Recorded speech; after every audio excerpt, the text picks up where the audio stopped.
Hi everyone, welcome to this full stack development workshop where the particular focus today is on backend development. So I have a ritual in all my workshops, but before I start any workshop, I ask why you're here, what is your expectation, so we're all on the same page before we go into the contents. So you all saw a blurb, right, describing what this workshop is about. So I'd like to know what got you interested and what are you hoping to get at the end of this workshop. Yeah, hi Tarun. I am good in front end part and I have also basic knowledge of backend part. Here I'm here to boost my skills of the backend part also. Okay.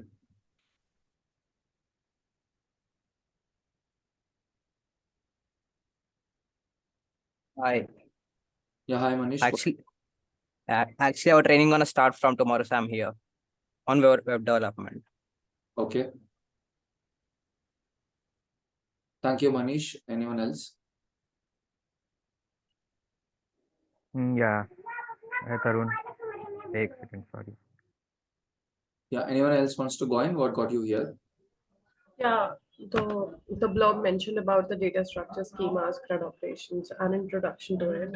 So I'm just looking forward to get a basic idea, vague idea of everything, what everything is about. Okay. Thank you, Akansha. Anyone else wants to go in?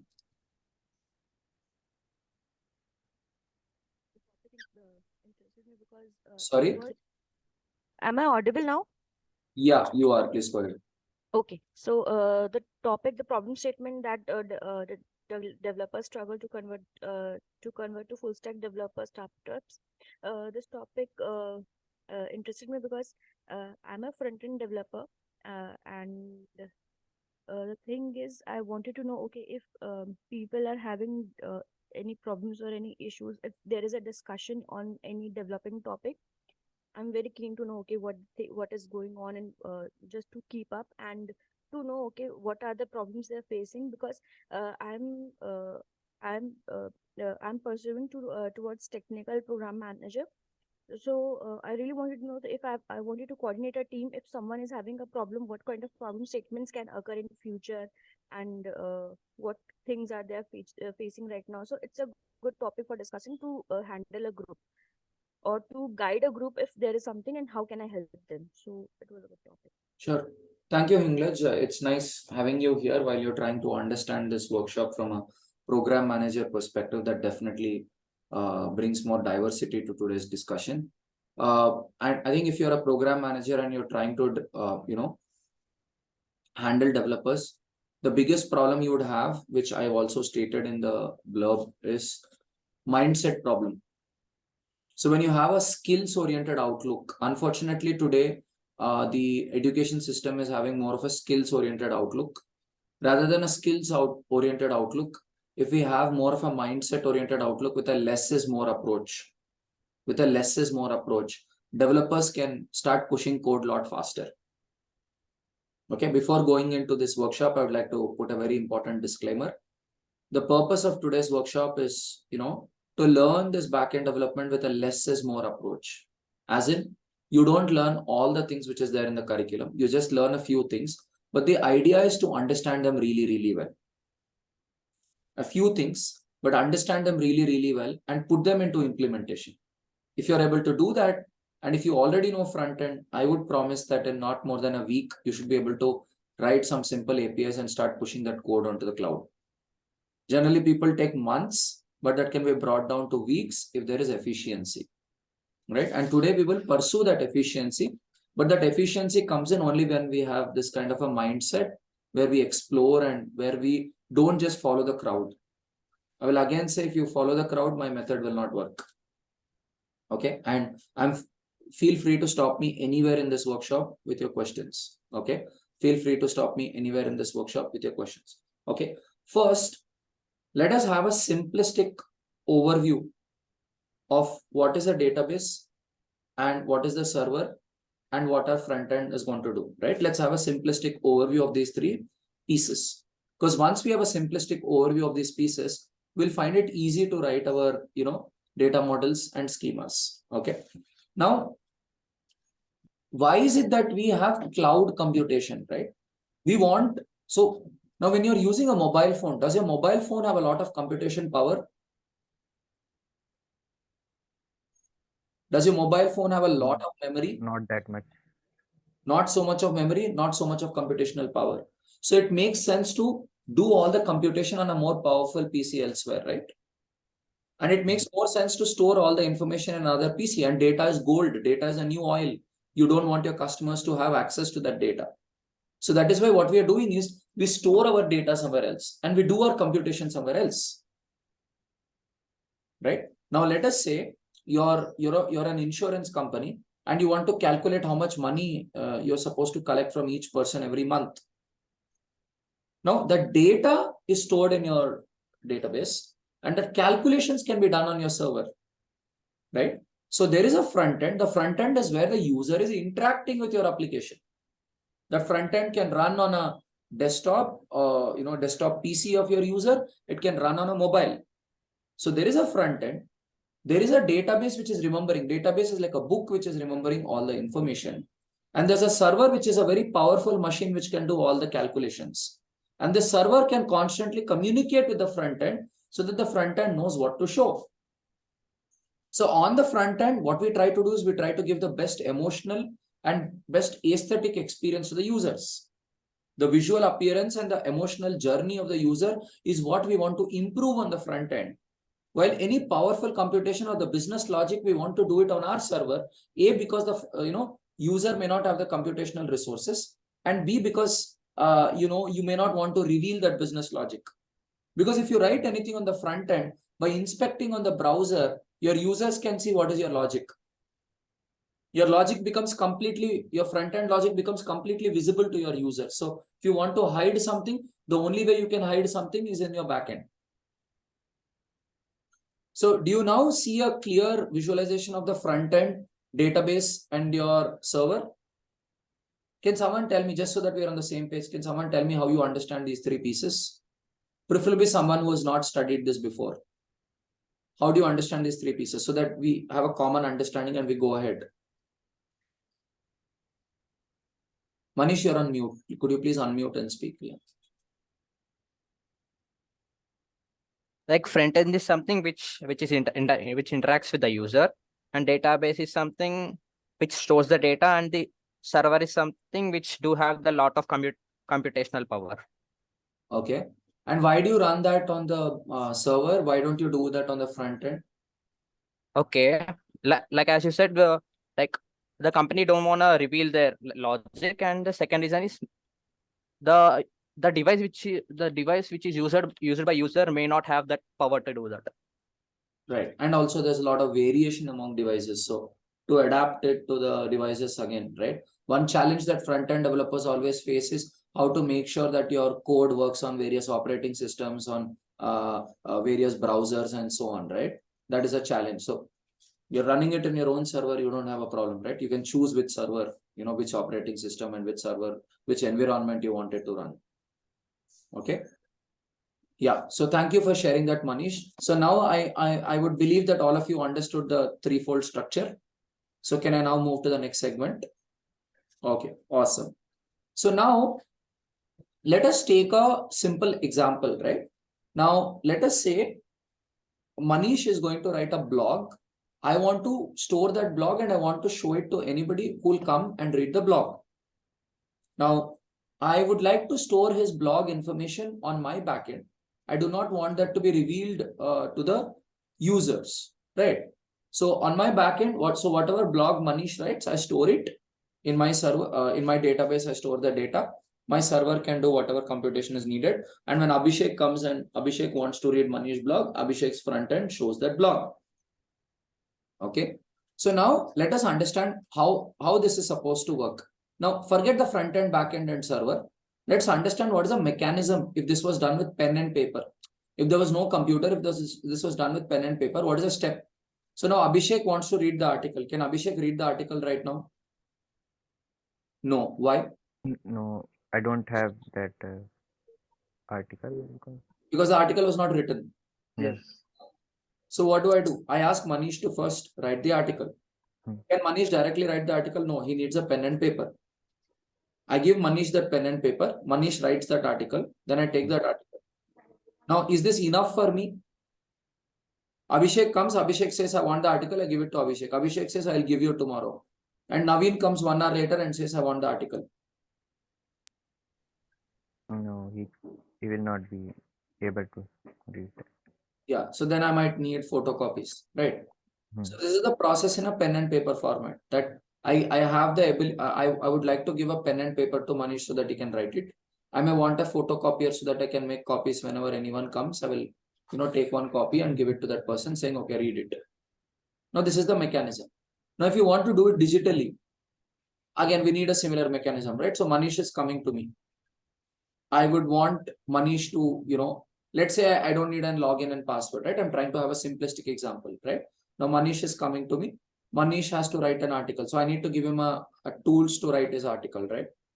So there is one application. In that application, Manish types whatever he wants in the article. And through that application, I get the article. Now this is one approach. Or another approach is I tell Manish, you give your article as a CSV file, right? You just give me a strings.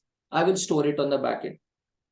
If I don't want to do so much of front-end development, I might tell him, Manish, I don't have any application, just give it as a Word file. I will, or a notepad file. From that notepad file, I'll directly inject it to my backend.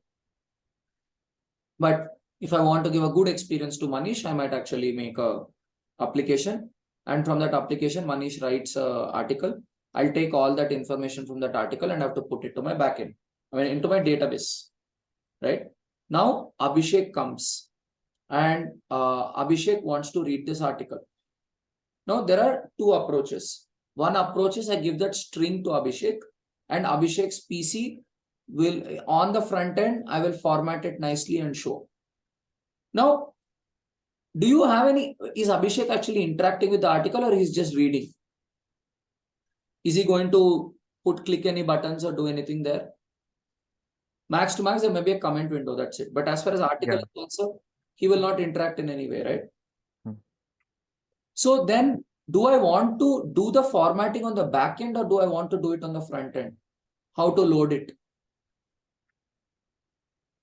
The styling, the colors and all? On front end. Front end. Only content will be on database. Content will be on the back end, which will be loaded. I mean, generating that styling information, right? How it has to be formatted, what colors to use and all that computation, do you want to do it on the back end or do you want to do it on the front end?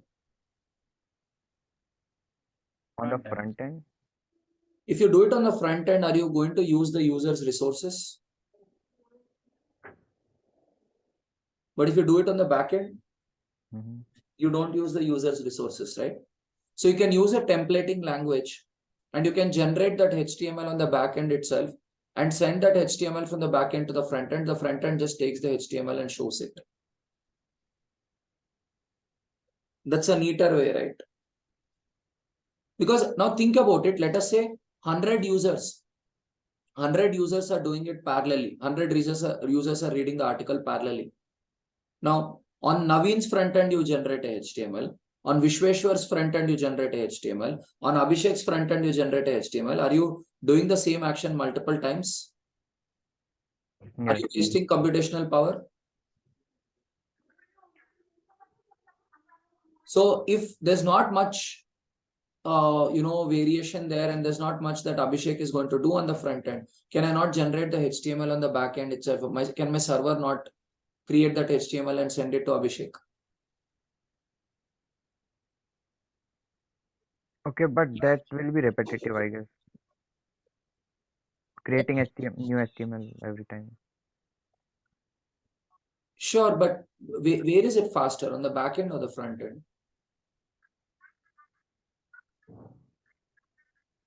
Obviously, if the styling is coming from the backend, then it can be fast.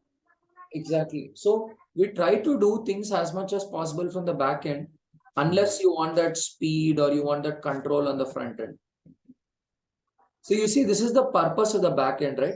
Back end not only does business logic, but back end can do any of these computations, right? I mean, your server can do any of these computations like generating a HTML and all of that. So this is how the load is being split between the front end, the server, and the server talks to your database, right? So now, let us say now Manish comes and Manish writes his article. Now, what are the particulars I would want before I create an article on my backend? I want to know the HTML code of the article. I want to know his name. Maybe I would want his LinkedIn profile or something to show the author profile. Maybe I want his profile image. Anything else which I want? His profile image, his name, his profile link, article, then Preferably date on which it was written. correct date on which it was published. Hmm. So what did we say? Name, profile picture, profile link, article HTML code, and the date when it was published. These are 5 things I would want to remember. Now this is your schema. So your schema is the template or the format with the help of which you create a new entry in your database. Right? So initially we write our schemas, because when we write our schemas, we understand how our database, how our collections look like. Okay. Here I would like to make a remark. There are different kinds of databases. Now, in this workshop, we are particularly talking about MongoDB. So MongoDB is a non-SQL database, while SQL is a SQL database. So if you use a SQL database, what happens is you're supposed to commit to the structure beforehand.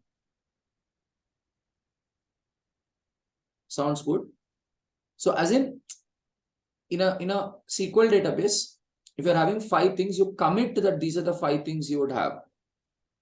But in MongoDB, the advantage is you can always modify it later. So even after creating some documents, you can modify the structure of the document later. So when you want that flexibility, this non-SQL databases are useful. Okay. So just because you commit to a schema doesn't mean you've committed to it forever. You can always alter it. Right. So now now let's understand another important concept. We spoke of front end, server, and database, right?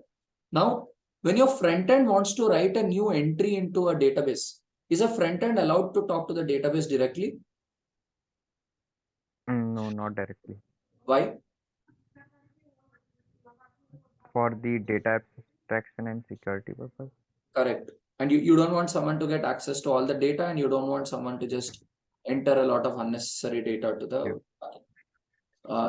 your front end makes a request to the backend, and then the backend the server can then go and write something into the database. Now, when you make that, so the way in which that front end talks to your backend is called an API, right? So there is an API wherein the front end gives a request, and then the server can complete that request and send a response back to the front end describing what happened in the request, right? So now when a front end is supposed to make a request to create, when a front end is asked to make a request to create a new collection, okay? Now let us say Abhishek is writing a new article. If Abhishek is writing a new article, there's a new request which is being made, right? That, hey, please create this article on the backend. So if that request is being made, so what the API needs is the API needs the schema, because the API uses the schema to be able to create that collection on the backend. Okay. Now, before we go to the next concept, I would like one of you to just state what you understood from the discussion in this segment. We spoke about schema. If one of you can explain about the schema and the front end, back end, front end server and database interaction. Can one of you just explain what you understood?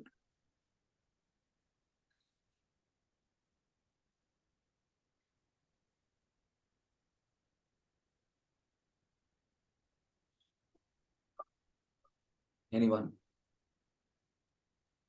Yeah, hi sir. Yeah. So actually, sir, if you talk about the front end part, it is directly linked to the user interface and the user which the user will be face.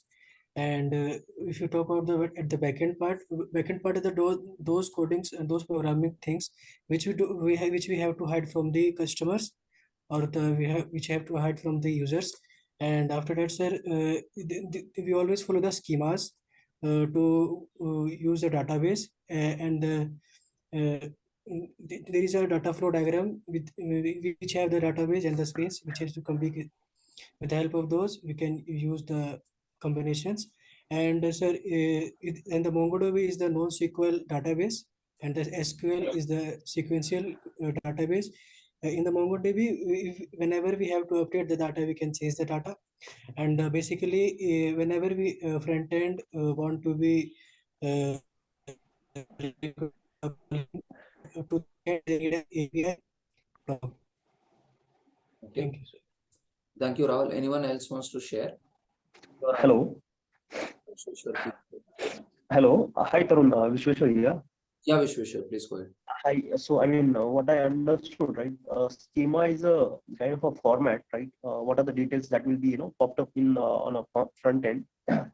Once the front end guy or any user, right, put a request, that will go through the backend server through the API. That will, then the server backend server will, request to the database that will get the information, and then again it will go back to the front end. It will No, create. Vishweshwar. When you create the schema, what happens is the backend server will create a new entry in the collection, right? In the database, it will create a new entry that here, this fellow's name is Manish. This fellow's LinkedIn profile is this, profile image is this, date of creation is this, and the article is this. It'll send that 5 items, right?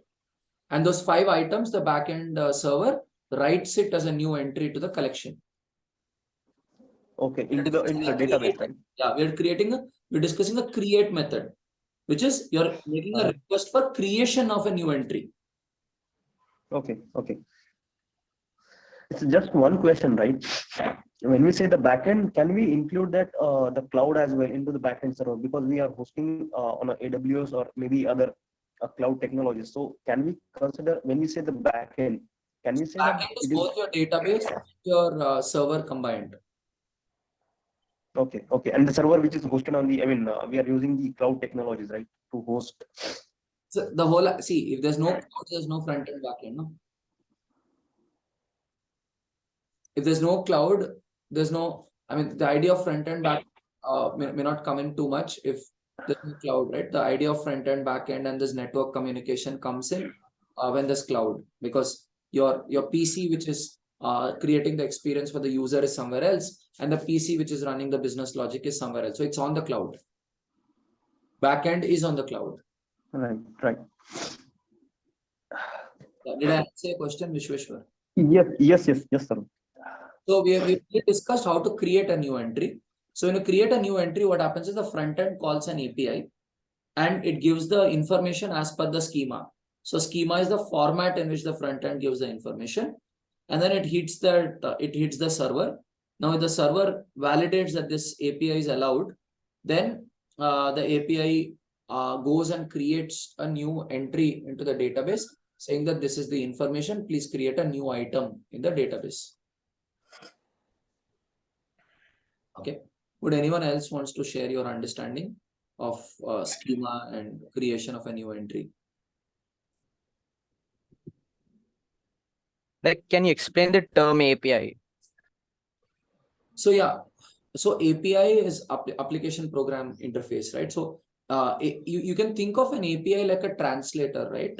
So let's say Abhishek speaks only Hindi and Naveen speaks only English or only Telugu, and Manish knows both English, both Hindi and Telugu. So Manish understands Abhishek and then translates it to Naveen, right? So you can think of an API like a translator. So front end has one format and back end has one format, and API can talk between both of them. So you can think of both as a translator as well as a communication link. So let us say you're writing one program in Python and you're writing one more program in Django. You can have an API which can talk, which can be an interface between both of them. It's a connector, right? It's a connector between two different programs.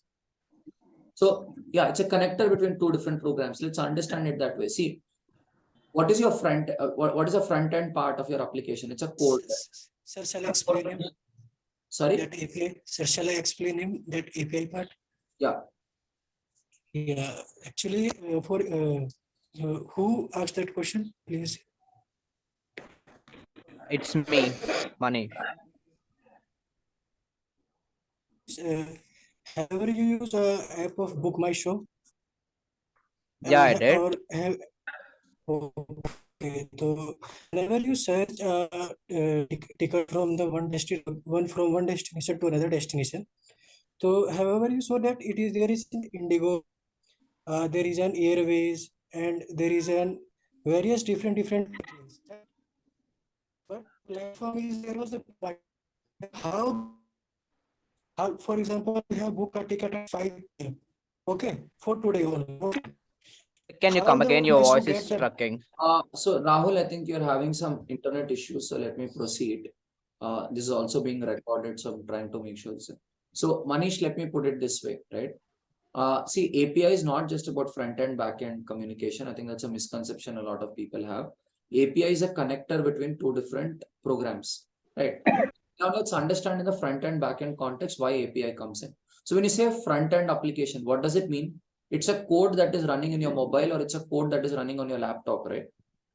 Now, if you're using this Zoom, you're using this Zoom on your laptop. So there is one code which is running on your laptop, right? If you may not be using a desktop application, you may be using a let us say browser, right? You may be using Zoom on your browser.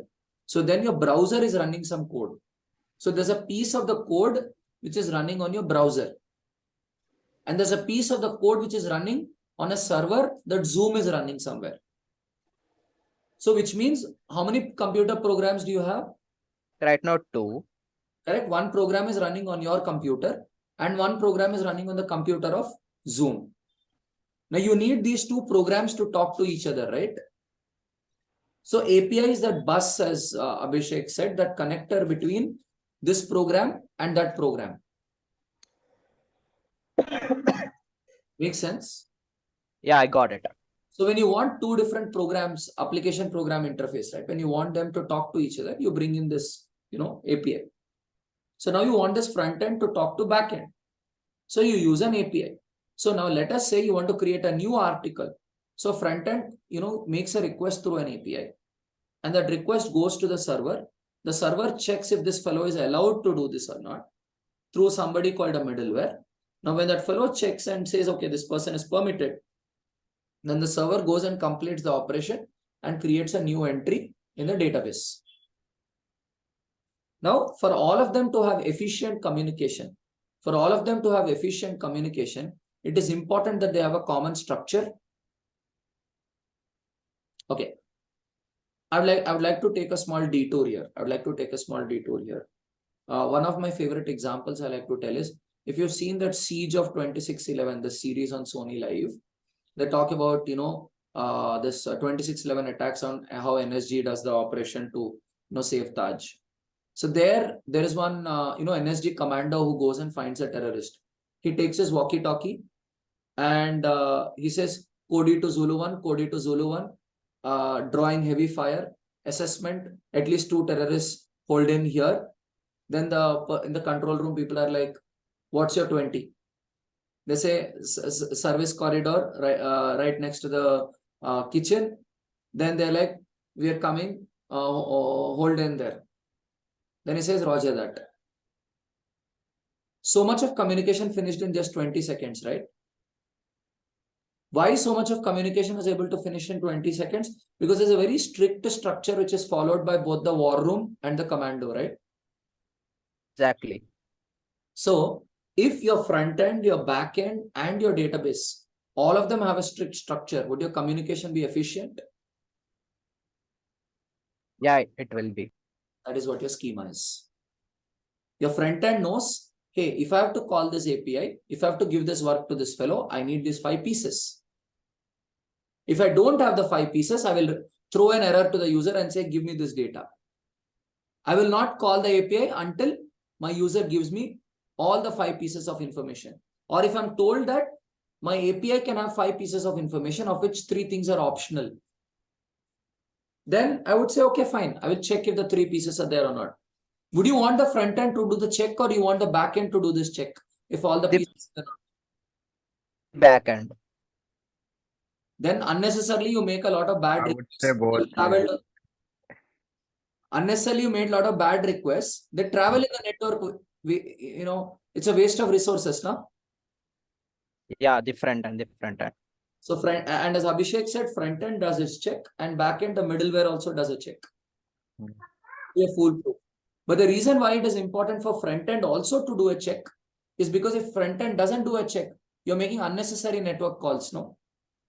And what happens when you make unnecessary network calls? You're wasting bandwidth, right? And bandwidth is precious.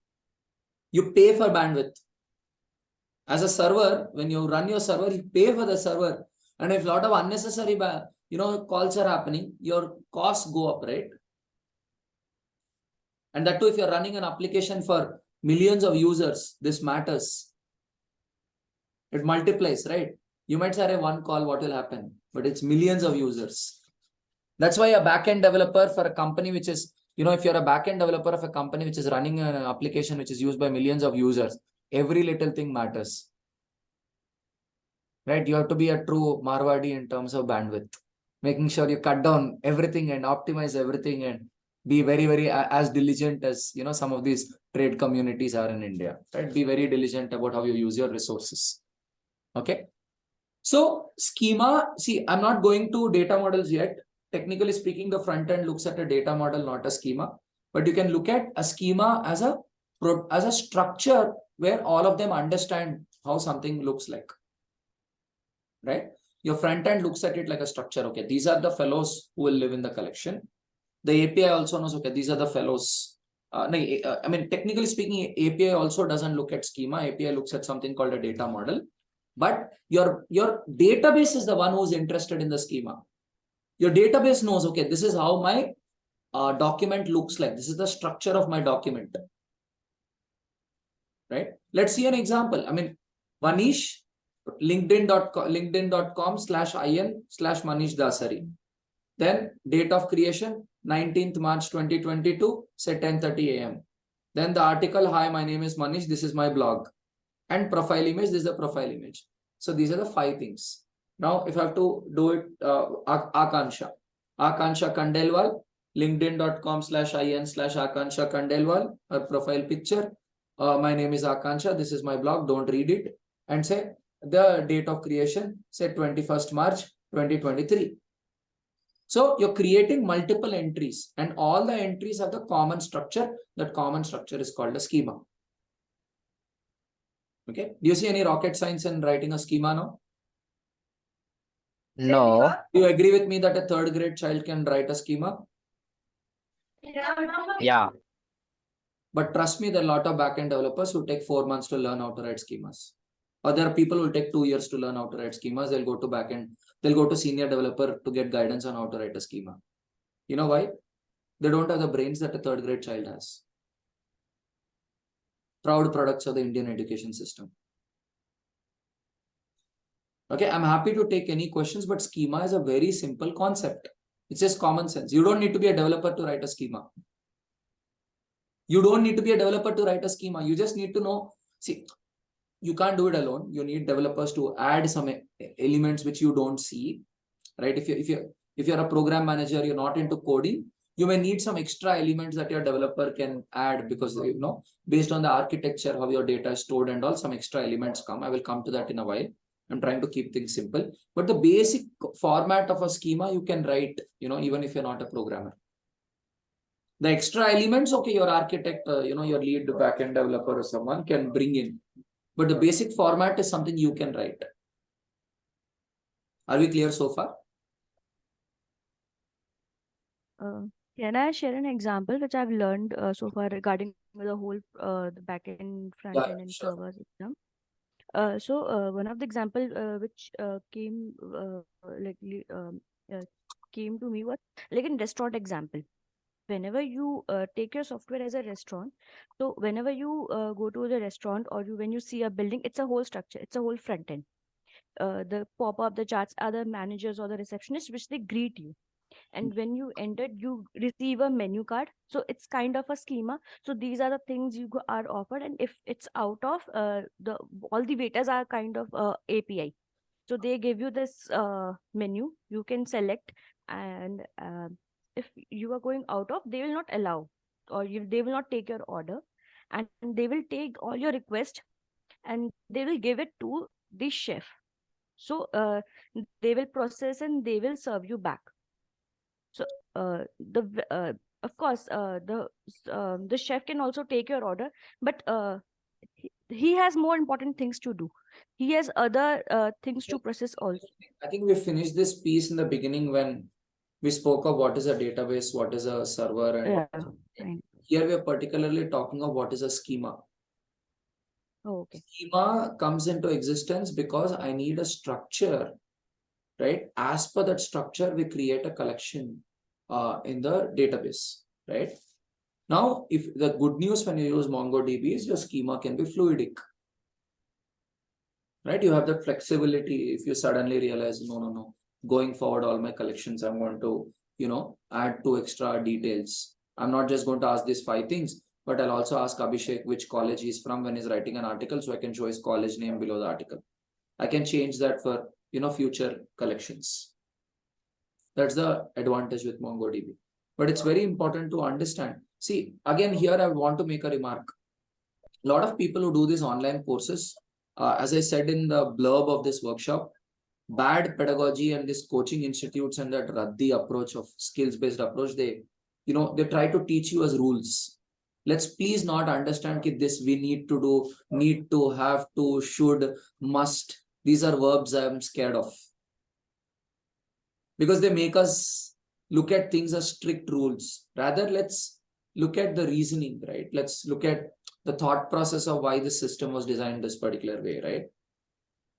The reason why we have this concept of schemas is it helps us define the structure around which the database would get created. That's it. This is what schema is. Now, let us say I'm showing a page, and on this page, I give a brief of all the articles, right? So there I only show the title of the article, and I show the name of the author.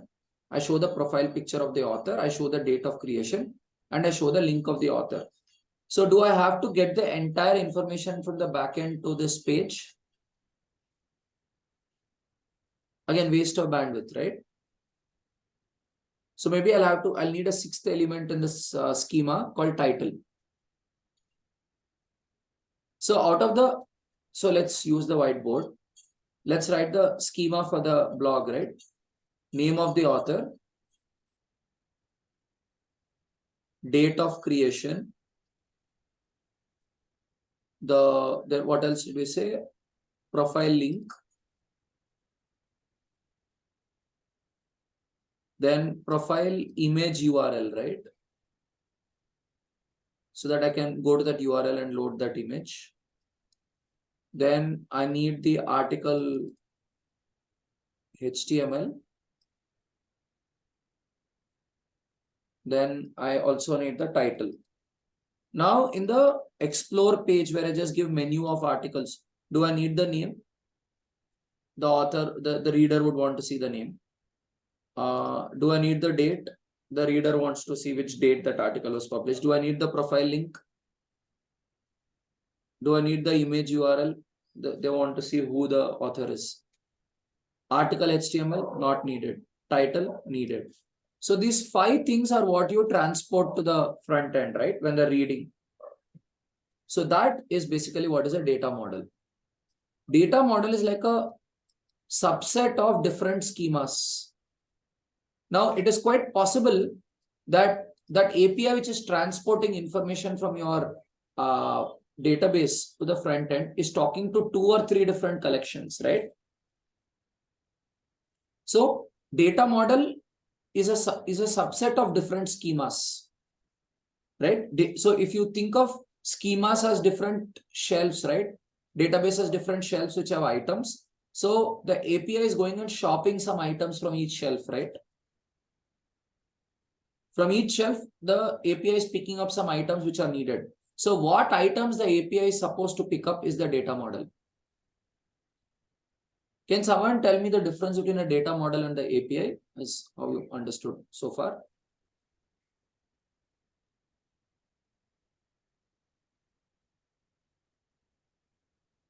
The difference between data model and the schema. A data model schema is a kind of a structure, whereas the data model will be selective, which which information to pick up from the database, or what to transmit. But the API is kind of a route or traveler, like it take one thing to other end, right? So that could be the difference between the API Data and the model data is a model. structure. Data model is a structure. Schema is the structure of how the database is supposed to look like. Data model is a structure of what all do I pick up from which all collections. Right. So now I'd like to move to the, I hope all of you understood the difference between data model and schema. This is the core of today's workshop. I'd like to move to the next concept, which is CRUD, right? So I'll just give an overview of CRUD. So, I mean, if you're able to do these 4 operations, right? So basic APIs, right? Whatever network calls you make, they fall under 4 categories. There are more, but these 4 are fundamental. So one is, you don't have an entry on the backend, you're creating a new entry, right? Let's say now Abhishek has written a new article. So I use a create method, because then in the backend, I'm writing a new entry. So one is create operation, or there's a blog which is already available. I want to read it. So it's on the back end. I want my front end to be able to read that information. So that's the read method, right? Now, what about the cases where Abhishek suddenly realizes, okay, there's a grammatical mistake in my article. What do I do? So then you want to change what is there. So that is update, right? So either in my backend, nothing exists. So I in my database, nothing exists. So I want to go create something. I want to create a new entry. Or I want to read that entry which is already there. So that's another use case. Or a use case is the user who now wants to come back and change some of the entries in the backend or delete. So these are 4 different things, 4 very fundamental things we can do through an API, right? Where you create an entry, or you read an entry that already exists, or you change that entry, which is update, or you delete an entry, right? Now, while you create these APIs, you can also create somebody called a middleware. Now, if Abhishek is the author and Amrit is a user who's logged in, do you let Amrit access an update API? Do you let Amrit update Abhishek's article? No. So you write a middleware and say you ask the middleware to check. The person who's accessing this API is the person same as the author of this collection. So that middleware does that check. You write different checks, and those checks are called middlewares. Is the viewer the same as the author? If it is same, you allow. If it is not same, you say not authorized. So for update and delete APIs, you might want to put that middleware. Now, if Hinglage is a new user on the platform and not everyone is allowed to write articles, do you allow Hinglage to use the create API? No. So there again, if someone uses a create API, you write a middleware and check, is this user is a permitted author? You write a middleware that way. So is this person a permitted author? So that is, you go and check all the user IDs, right? All the user IDs of author. So every user has a particular ID on your database. So you check. And then if it is a permitted author, you allow them to access the create API. Now, if Manish just opens the application, he doesn't log in, do you let Manish read an article? If you feel it's okay, you might just let him read. But if you say, I want to show the article only to registered users, then you might say no. You write a middleware and ask, is the user logged in? And only if the user is logged in, I will allow you to use the read API. So that way you write middlewares, right? For each API, you try to write what all checks do I do before I let the API function. So these are your middlewares. Middlewares are basically checks, right? Before the front end, when front end makes a request, is this request allowed or not allowed? It will check. Only then it will consume the server's resources. Otherwise, if it's consuming server's resources, even though it's not allowed, you're wasting the server's resources, right? So we try to do the check before we deploy the server's resources on taking the request. So there are 4 basic methods: create, read, update, delete. Okay. This is CRUD. It does not, if you've not done CRUD before, let me tell you, it does not take more than 2 to 3 hours for you to practice and learn how to do this 4 basic CRUD operations. Amit, am I right? Amrit? Absolutely. How much time does it really take for them if they have common sense? Yeah. I also like understood this like, and hardly took that means very less time. Easy. So if you understand CRUD as common sense, it should not take more than 2 hours to do the basic CRUD practice.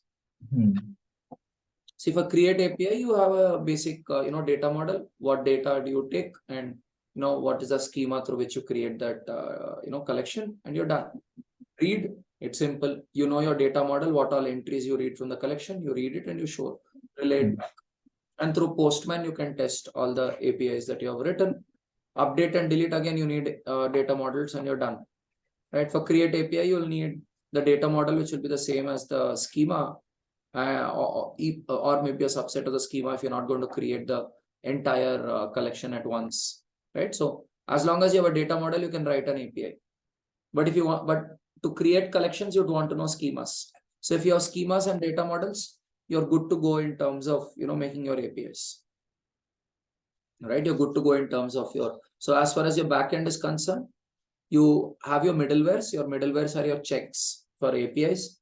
Then you have your collections, which is your database, and you have your controllers. Controllers are basically the program which is running on your backend. In a way, it's like your front-end code only. It's just code which is running on your backend, which will do whatever you ask it to do. So the controller can talk to the API and then do the job. And the controller can also perform the CRUD operations, which is with the database, right? So what all do you have on the backend? Middleware. Controller. And Okay. the collections. Data model. Yeah. Right. So API is the connection link, right? So you have middleware, you have the collections, which is your database, middleware, database, and the controllers. So controller is the program that is running on your backend. Now let us say you're generating the HTML on the backend and giving it to the front end. That time you don't have a API, you only have a controller. Right? Because the page is being loaded, the page is directly being generated by the backend. The controller is generating the page and giving it to the front end. The front end is loading the page. So there's no API because only at the time of page loading, the backend is communicating to the front end. Front end doesn't again go back and communicate. See, if the page is static, right? If the page is not going to change in that session, if the page is not going to change in the session, there's no need of doing anything on the front end, right? Does that make sense? You're reading an article, nothing is going to change in that session. Until you refresh, nothing is going to change. Why do you want to use an API? Waste of network bandwidth, right? So you have a controller on the back end. The controller generates the HTML code, gives it to the front end, and done. So that is why it is important to understand what is server-side rendering and what will render on the front end. Client-side rendering and server-side rendering is this concept. So there again, can a third-class child make this decision? It is just your Akbar Birbal story, no? Do I do it here or do I do it there? What makes more sense? That's it. Again, people find this to be rocket science. No rocket science. It's just in terms of understanding what makes more logical sense. How am I using my resources more efficiently? Right. So now we've got an understanding of CRUD. We've got an understanding of middleware and all of these. So then after this, you just have, if you guys are front-end developers already, you know how to configure NPM. You're already using your NPM, and I'm assuming, and learning how to configure Mongoose does not take more than 15 minutes. Am I right, Amrit? Yeah.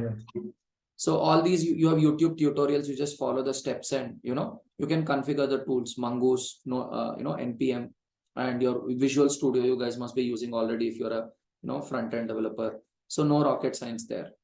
So as long as you understand these concepts, I said 1 week just so that you don't get scared, but in 3 days, you should be able to write these APIs and finish it off. People think backend is tough. In reality, backend is easier than frontend. Frontend is majduri. You have to write so many lines of code. Backend, you write very less lines of code. All that you have to know what to write in which place. I am totally 100% agreed with your Amrit, statement. Same, yeah. Amrit, give me workshop on frontend. I don't need backend. Yeah, seriously, like I worked on front end and back end both now. and I realized like backend is much easier than front end. Seriously. You know what I mean? That's just a joke, but I'm sure both of them have difficulties of their own. But what I'm trying to tell you is, if you guys know front end already, learning back end is not very tough. You just, so back end, the art is in knowing all the players. There are too many players there. It's like theater, right? Every player is going and playing a role. There is Ram, there is Ravana, there is Hanuman, there is Sita, all of them are playing their own roles. So knowing which one plays what role and how you get it done is the challenge. That is why when you work on backend, folder structure becomes very important, because there are a lot of things on the backend, right? Which one works where? There again, if you learn to read your code like a story, it's simple. Again, as I said, too many characters, everyone is doing their job. You need to know who's doing what, because there's so many controllers, right? You have to know which controller do I call at what time and so on when you write your APIs. Because a lot of times when you write an API, right, you don't necessarily write a new controller. What if you already have a controller which can do that? Okay. So now if you want to write APIs, you need the data models and schemas, and you need to know your logic of your controller. Now, writing the logic of your controller is not rocket science. Again, you guys will, when as front-end developers, you already know JavaScript. So, Amrit, am I right in assuming that, or some new things come up in controllers? No, not much. Like everything is like in backend, everything is pre-built, and in front end we can, like the person who is already created control in the front end, then it's really easy to come to backend. Yeah. So exactly. So you just have to know the business logic, right, Abhishek? So and knowing business logic has nothing to do with your programming, right? It's more about your thinking capabilities, how you spend time with the product manager or the business owner to understand what is going on. And let me give you a simple tip if you're having challenges with business logic. Write 3 different examples. Like we saw this pen paper example, right? Abhishek writes an article and all. If you can write 3 different examples, your business logic becomes easier to understand. One mistake which I see a lot of backend developers do is they don't write those 3 different examples. If you can write those 3 different examples, you find it very easy to understand. So this is basically what I wanted to cover. So if there are questions, I'm happy to take them.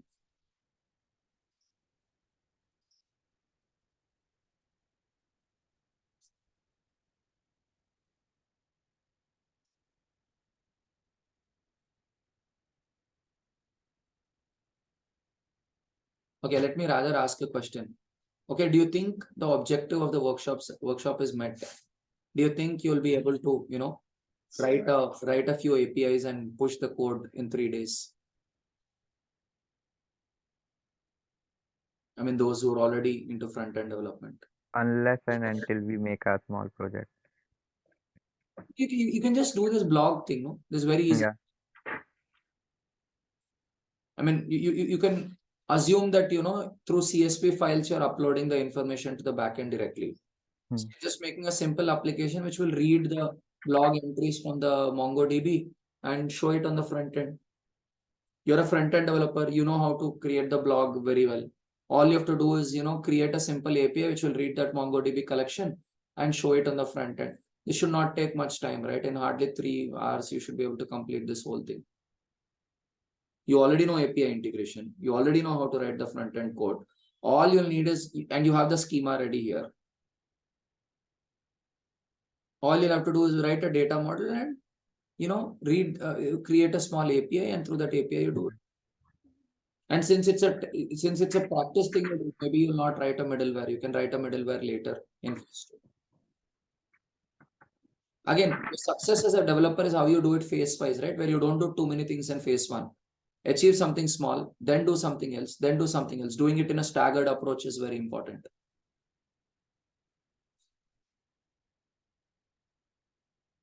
So are you guys confident of doing something in 3 days? All the front-end devs? Yeah, we'll show you that project. Super. I'll show you some, examples of data models and schemas, which Shagun just sent me. Okay, this is too big. Let's take this one. Okay. So this is something called an insight spotter. So someone has, sent an insight. So what they're doing is they're writing. So let's say, the best way to understand this data models is to write examples, right?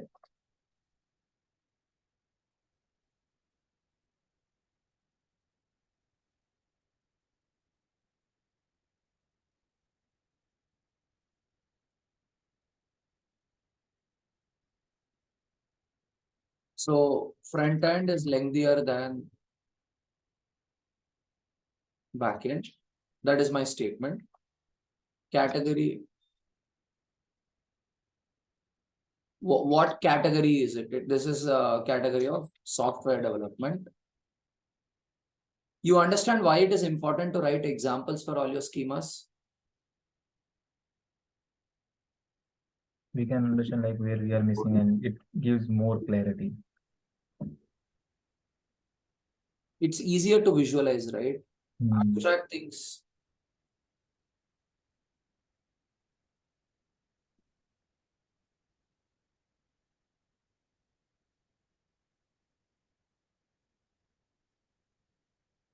Created at 19th March 2023, updated by,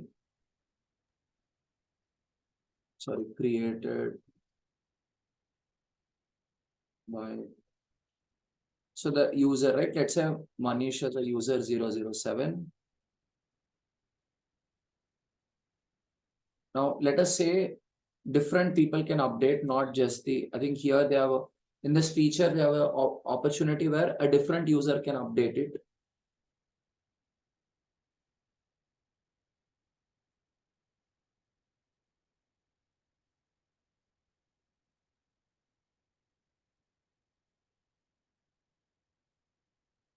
This will not change for every insight. Now, this way, in your backend, if you can do a search later called insight, you will get collection of all insights. You know why you're storing this extra thing called type? It will help when we are searching, like, get all insights. For showing in the front end, No, like by category wise it is for searching. searching. Yeah. Because later you'll have to go and search all your collections, right? So you do a lot of indexing. Like which user created it. Later, if you want to search which user created it, it becomes easier. So sometimes you add extra elements just because you want the searching to become easier. So that is where, as you spend more time with backend, you'll know how to organize information carefully. So that's the architectural thinking which you can develop as you spend more time on backend.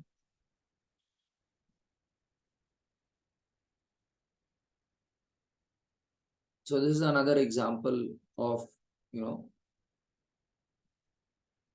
so this might appear very technical, right? So usually people get scared because they appear technical. But do you realize once you write an example, what happens?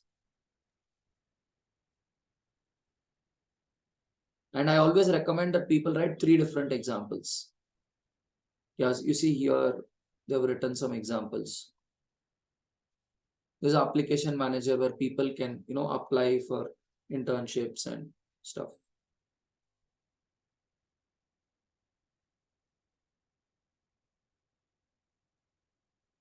Okay.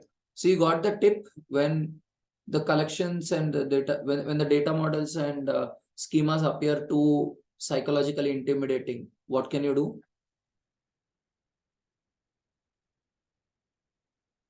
Write example. How many? At least 3. Why at least 3? Different example will came up with a different use case. Exactly. Okay. We'll conclude this workshop with your reflections. So what are your takeaways in this workshop? Who wants to go in?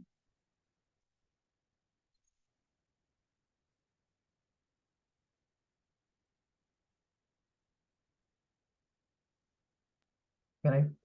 Yeah. Yeah. So basically, I was here for more exposure and clarity from you, and I missed like you didn't explain me when I joined, like when I joined it.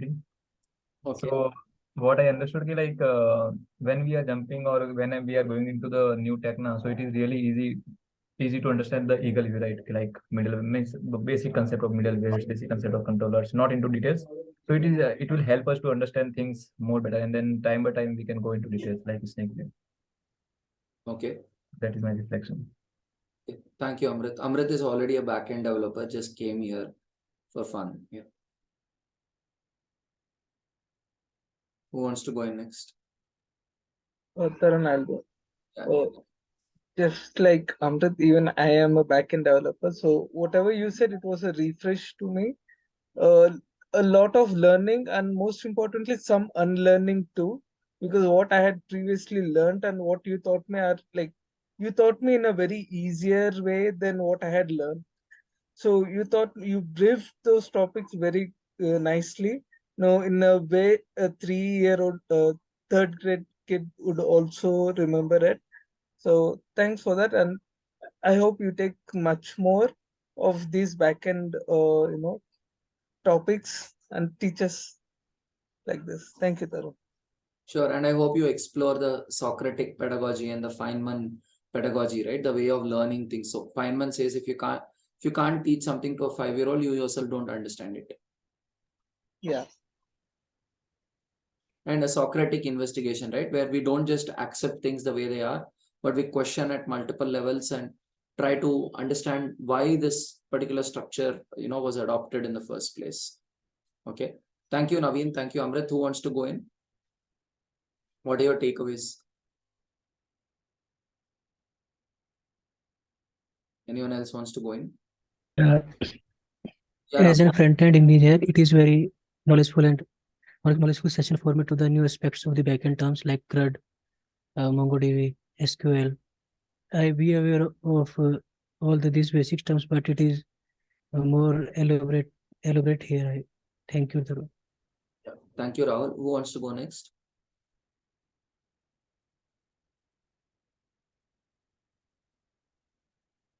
Anyone else wants to go in?